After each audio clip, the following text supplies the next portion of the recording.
Hallelujah. ಮುಂದೆ ಓದಿ. ಆ ದಿನದವರೆಗೂ ಹಳೆ ಒಡಂಬಡಿಕೆಯು ಪಾರಾಯಣವಾಗುವಾಗ ಅದು ಕ್ರಿಸ್ತನಲ್ಲಿ ಗತಿಸಿ ಹೋಗುತ್ತದೆ ಎಂಬುದು ಅವರಿಗೆ ಪ್ರಕಟವಾಗದೇ ಇರುವುದರಿಂದ ಅದೇ ಮುಸುಕು ಪಡದೇ ಇರುತ್ತದೆ. ನೋಡಿ, ಈ ಇಸ್ರಾಯೇಲ್ ಜನಗಳ ಕುರಿತು ಮಾತನಾಡ್ತಿದ್ದಾನೆ ಈಗ ದೇವರು.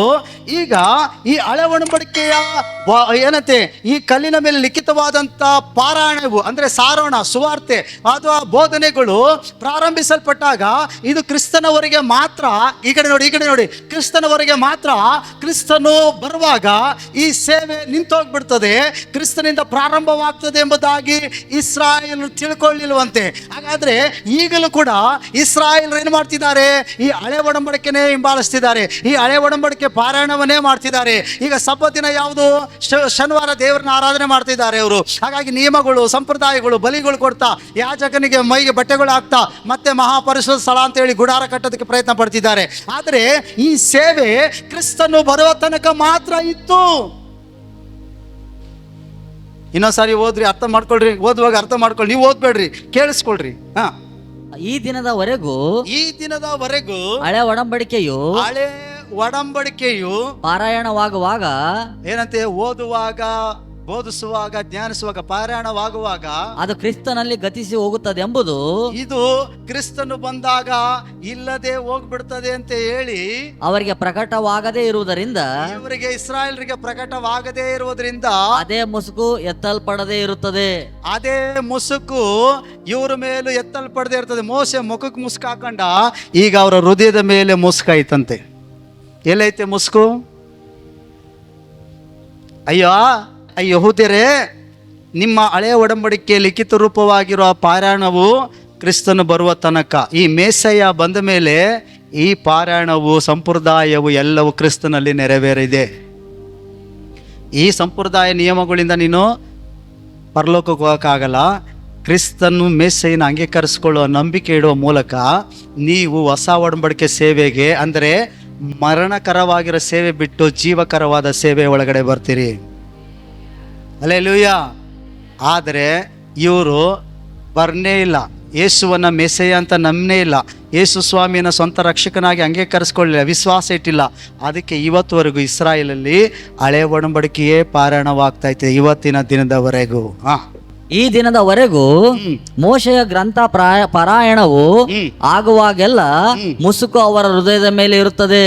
ಯಾವಾಗ ಈ ಅವರು ನೋಡಿ ಈ ಟಿವಿಗಳಲ್ಲಿ ಯಹೂದ್ಯರ ಬಗ್ಗೆ ಎಲ್ಲ ತೋರಿಸ್ತಾರೆ. ಅವ್ರ ಧರ್ಮಶಾಸ್ತ್ರದ ಬಗ್ಗೆ ಪಾರಾಯಣವಾಗುವಾಗ, ಅದು ಓದುವಾಗ ಅವ್ರು ಏನು ಮಾಡ್ತಾರಂತಂದ್ರೆ, ಅವರು ತುಂಬ ತಲೆ ಮೇಲೆ ಸೆರಗ ಹಾಕೊಂಡಿರ್ತಾರೆ. ಹಿಂಗೆ ಗಂಡು ಮಕ್ಕಳು ಕೂಡ ಯಹೂದ್ಯರು ಒಂದು ಸೆರಗ ಹಾಕೊಂಡಿದ್ದಾನೆ, ಆ ಪೌಳಿ ಗೋಡೆ ಮೇಲೆ ಕೈ ಇಟ್ಕೊಂಡು ಅವ್ರು ಪ್ರಾರ್ಥನೆ ಮಾಡ್ತಾ ಇರ್ತಾರೆ. ಈ ಬಟ್ಟೆ ಇಲ್ಲದೆ ಮಾಡಲ್ಲ, ಮುಸುಕು.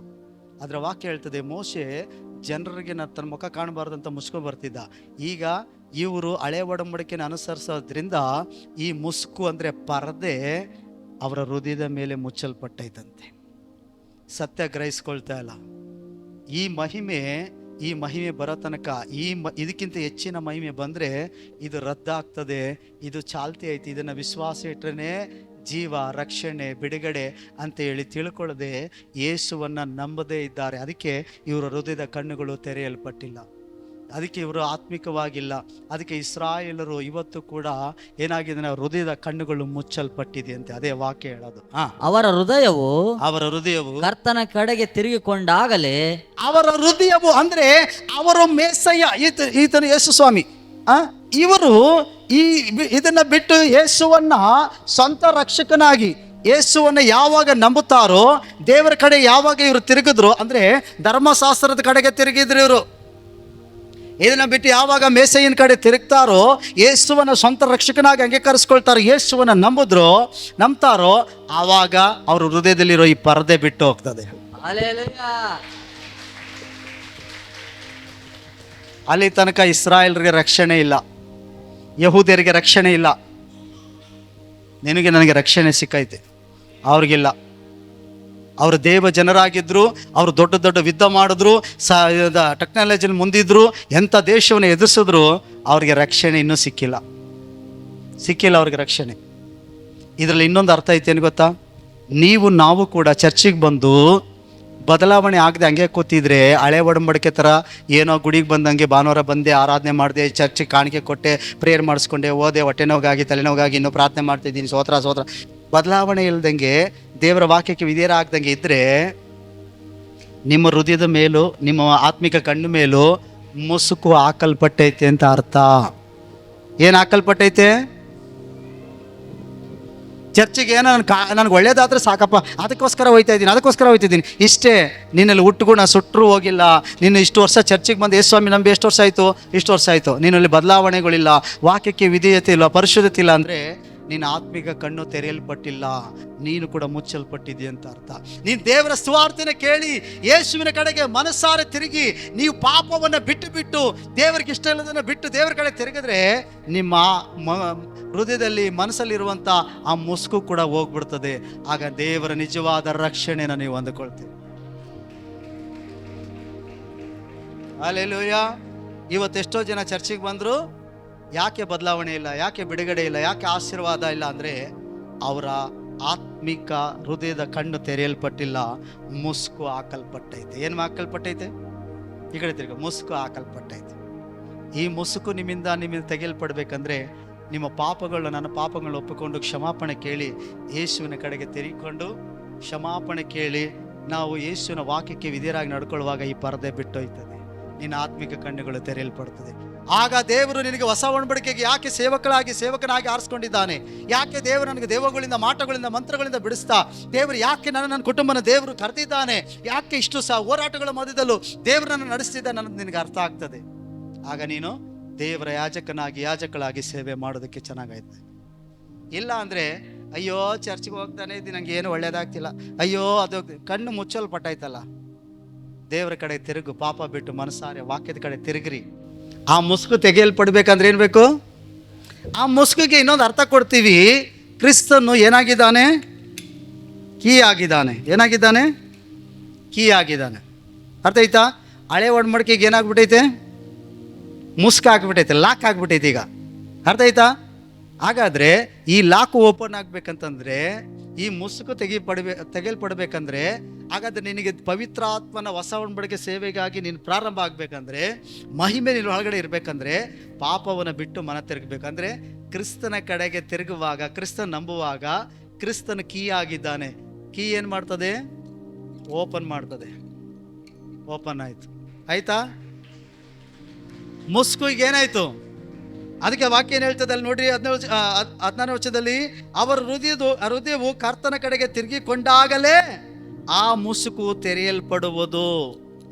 ಆ ಮುಸುಕು ತೆರೆಯುವುದಕ್ಕೆ ಯಾರು ಬೇಕಂತೆ? ಅಲ್ಲಿ ಏನ್ ಹೇಳ್ತದೆ ನೋಡಿ. ಈಗ ಆ ಕರ್ತನು ದೇವರಾತ್ಮನೇ. ನೋಡ್ದ? ಆ ಕೀ ಯಾರು? ಆ ಕರ್ತನು ದೇವರ ಆತ್ಮನೇ, ಕ್ರಿಸ್ತನೇ ಆ ಕೀ. ಅರ್ಥ ಆಯ್ತಾ? ಇಸ್ರಾಯೇಲ್ರಿಗಾಗ್ಲಿ, ನಿಮ್ಗಾಗ್ಲಿ, ನನಗಾಗ್ಲಿ ಪಾಪದಿಂದ ಬಿಡುಗಡೆ ಆಗ್ಬೇಕು, ಶಾಪದ ಬಿಡುಗಡೆ ಆಗ್ಬೇಕಂದ್ರೆ, ಮತ್ತೆ ದೇವರು ನಮ್ಗೆ ಕರೆದಂಥ ಆ ಮಹಿಮೆ ಉಳ್ಳ ಸೇವೆನ ಅನುಭವಿಸ್ಬೇಕಂದ್ರೆ, ಮಾಡ್ಬೇಕಂದ್ರೆ, ನಾವು ಕರ್ತನ ಕಡೆ ತಿರುಗಿದಾಗ ಕರ್ತನಾಗಿರುವ ದೇವರ ಆತ್ಮನೇ ಕೀ. ಮುಸುಕು ಯಾವಾಗ ತೆಗೆಯಲ್ಪಡ್ತದೆ? ಕ್ರಿಸ್ತನ ಕಡೆಗೆ ತಿರುಗಿದಾಗ, ಕ್ರಿಸ್ತನ ಮೇಲೆ ವಿಶ್ವಾಸ ಇಡುವಾಗ ಮುಸುಕಾಗಿರೋ ಕೀ ಅಂದ್ರೆ ಬಂದಾಗಿರೋದನ್ನು ಓಪನ್ ಆಯ್ತದೆ. ಅರ್ಥ ಆಯ್ತಾ? ಕೀ ಯಾರು? ಯೇಸು ಕ್ರಿಸ್ತ. ಅರ್ಥ ಆಯ್ತಾ?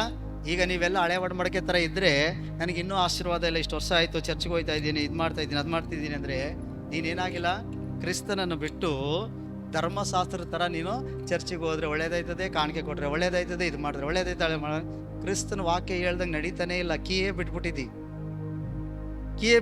ನಿನ್ನ ಆಶೀರ್ವಾದ ಎಲ್ಲ ಇದು ಎಲ್ಲೈತೆ? ಒಳಗಡೆ ಸ್ಟೋರ್ ಮಾಡಿ ಬೀಗ ಆಗ್ಬಿಟ್ಟಿದೆ. ಇದು ಓಪನ್ ಮಾಡೋಕ್ಕೆ ಏನು ಬೇಕು? ಕ್ರಿಸ್ತನು ಬೇಕು. ಕ್ರಿಸ್ತನು ಯೇಸು ಬೇಕು. ಹೇಳ್ರಿ ಬಾಯ್ತಿಗೆ, ಯಾರು ಬೇಕು? ಯೇಸು ಎಂಬ ಕೀ ಇದ್ರೇನೆ, ಯೇಸು ಕ್ರಿಸ್ತನ ವಾಕ್ಯದ ಮೇಲೆ ವಿಶ್ವಾಸ ಇಟ್ರೇನೆ, ಯೇಸುವಿನ ವಾಕ್ಯದ ಪ್ರಕಾರ ನಡ್ಕೊಂಡ್ರೇನೆ ಈ ಕೀ ನಿನ್ನ ಜೀವಿತದಲ್ಲಿ ಇಟ್ಟಂಥ ಬಹುಮಾನಗಳು, ಆಶೀರ್ವಾದಗಳು, ಬಿಡುಗಡೆಗಳು ಎಲ್ಲವೂ ಏನಾಯ್ತದೆ? ತೆರೆಯಲ್ಪಡ್ತದೆ. ಹಲ್ಲೆಲೂಯಾ.